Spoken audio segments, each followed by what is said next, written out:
مرحبا بكم في هذا الفيديو. سنتحدث اليوم عن موضوع مهم جدا، وهو أول جلسة علاج نفسي. يشعر الكثير منا بالقلق والتردد قبل أول جلسة، لذا سنجيب على جميع أسئلتكم ونقدم لكم نظرة شاملة على ما يمكن توقعه. لماذا تعتبر الجلسة الأولى مهمة؟ الجلسة الأولى هي بمثابة مقدمة لك وللمعالج النفسي. هي فرصة لك لتوضيح الأسباب اللي دفعتك لطلب المساعدة، وللمعالج لفهم حالتك بشكل أفضل وتحديد احتياجاتك العلاجية. ماذا يحدث في الجلسة الأولى؟ التعارف. تبدأ الجلسة بالتعارف على المعالج النفسي، وسيسألك عن أسباب مجيئك. استكشاف المشكلة. سيسألك المعالج عن المشكلة التي تواجهها وكيف تؤثر على حياتك اليومية. تحديد الأهداف. ستعملان معا على تحديد الأهداف التي ترغب في تحقيقها من خلال العلاج. خطة العلاج. سيعرض عليك المعالج خطة علاج مخصصة لحالتك، تشمل عدد الجلسات والتردد والتقنيات العلاجية المناسبة. الإجابة على الأسئلة. ستكون لديك فرصة لطرح أي أسئلة لديك حول العلاج النفسي أو حول المعالج.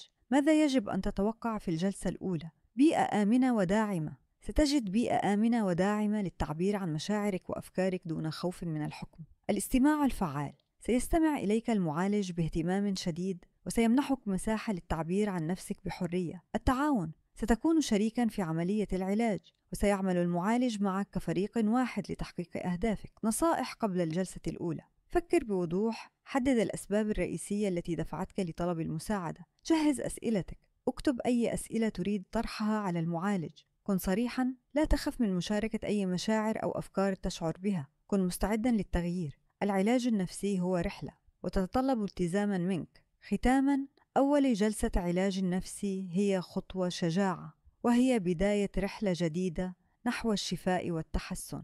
تذكر أنك لست وحدك،